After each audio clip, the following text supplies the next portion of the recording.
Pemirsa Gatra TV, Anda kembali menyaksikan Gatra Insight. Kita telusuri dari awal, mungkin Pak Guritno juga, dari virus COVID ini awalnya dari Hubei atau juga dari Wuhan, dan awalnya dari November 2019. Jadi dari pria berusia 55 tahun dan semenjak itu menyebar ke seluruh negara, dari Cina ke seluruh Asia dan juga ke seluruh dunia sampai sekarang. Nah, kira-kira apakah memang awalnya ini dari pria di Hubei ini atau di Wuhan ini, atau ada teori lain atau seperti apa?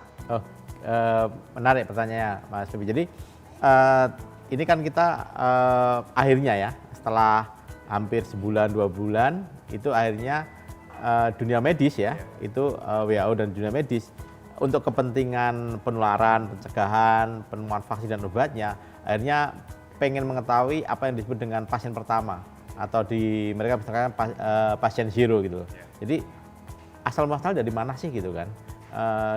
Dugaan-dugaan awal kan itu ada seorang ibu, seorang pria dan berapa yang dia belanja di pasar seafood di kota Wuhan, gitu kan.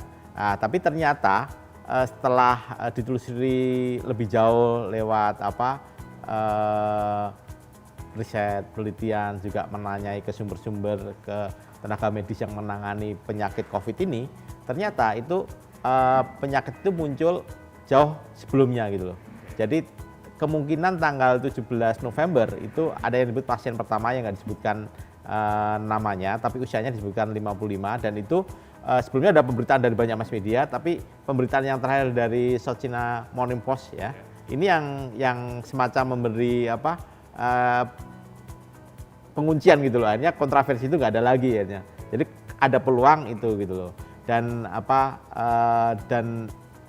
si pasien ini itu ya, itu ternyata dia bukan dugaan tapi analisa dan sebagainya, itu dia terpapar oleh virus corona yang itu virus itu berdiam atau ada di 3 binatang kemungkinan.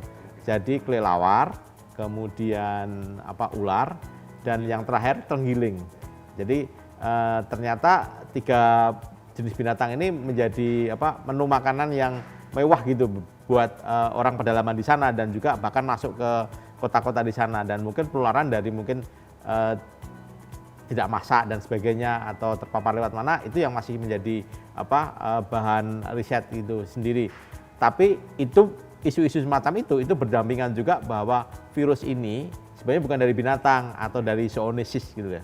Jadi itu bukan dari binatang, tapi itu rekayasa dan sebagainya, atau keluaran dari sebuah lembaga riset penelitian laboratorium yang bocor gitu loh. Nah, itu mungkin bisa omongkan berikutnya itu loh. Nah, kira-kira mungkin banyak juga yang mengisyaratkan kalau misalnya betul tadi kata Mbak Guritno bilang, ada teori konspirasi yang berkata kalau misalnya ini bukan dari hewan, ini bukan dari binatang. Ini hanya kebocoran dari riset di beberapa lab di Wuhan atau dekat dengan pasar hewan di Wuhan sana atau di Hubei sana. Apakah memang ini teori konspirasi ini masih menjadi daya tarik untuk masyarakat untuk mengamini bahwa virus ini bukan berasal dari hewan atau dari kebocoran dari lab itu sendiri? Oke, menariknya itu di sini sebenarnya.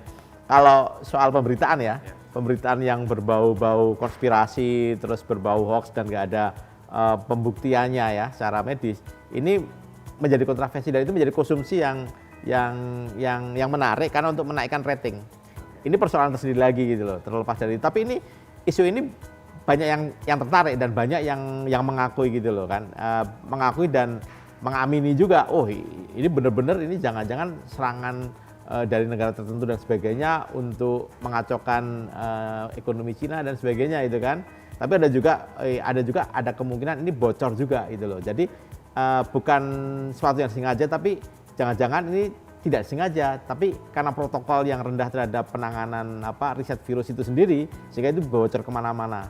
Nah, itu pemberitaan juga muncul gitu loh. Nah, yang muncul itu kan yang diisukan itu di Wuhan ya, di dekat kota Wuhan itu ada namanya Institut Virologi.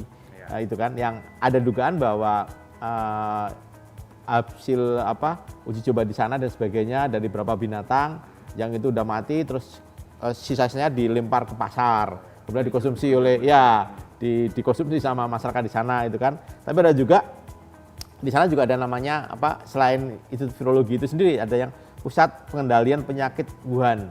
Itu berjarak 4,8 km dari pusat seafood Wuhan itu sendiri gitu loh. Itu pelajaran dari SARS kemarin ya. ya, itu lebih dekat juga gitu loh. Jadi pusat pengendalian penyakit Wuhan itu kan dibentuk oleh pemerintah Cina ya. Itu pengalaman sebelumnya seperti Anda tanya tadi ya, bahwa itu pengalaman dari SARS sebelumnya kan, penyakit ya.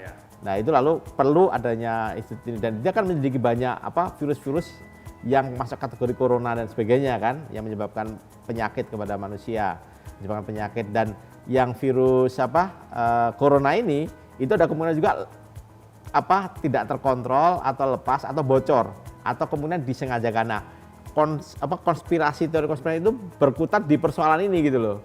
Ini menjadi konsumsi publik, tapi ini dibantah oleh WHO dan beberapa dokter ya, itu dokter independen yang bikin riset berdasarkan fakta-fakta ilmiah bahwa virus ini dari segi intinya dan sebagainya virusnya itu sendiri ini nggak mungkin ini virus rekayasa gitu loh, bahwa ini virus yang diterima manusia karena terpapar dari binatang begitu.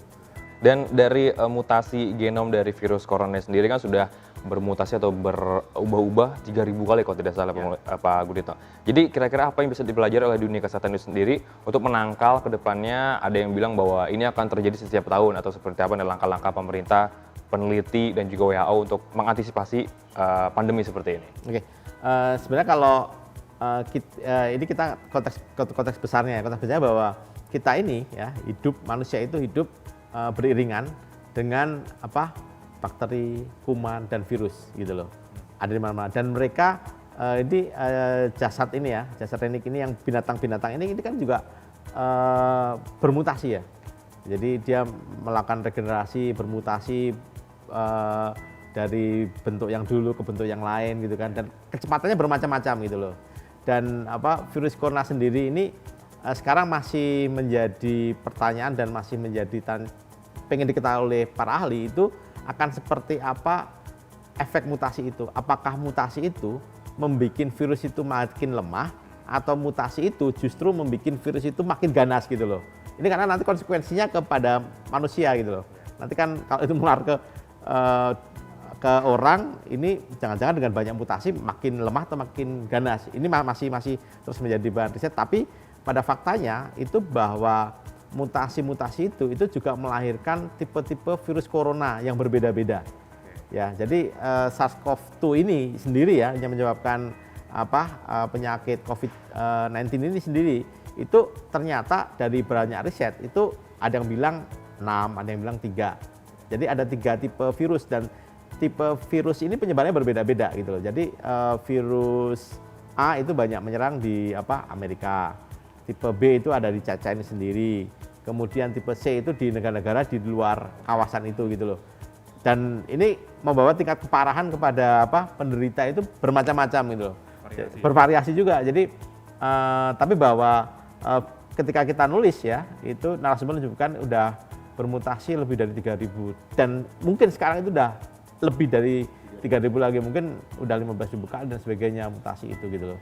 Kan dia bermutasi ke orang, dia bermutasi berbeda lagi ya menularkan lagi ke orang gitu kan. Oke, baik, akan kita lanjutkan lagi pemirsa Gatra TV mengenai beberapa kepastian vaksin yang akan bisa diproduksi mungkin September tahun ini. Tapi akan kita bahas lebih lanjut lagi, tetap di Gatra TV.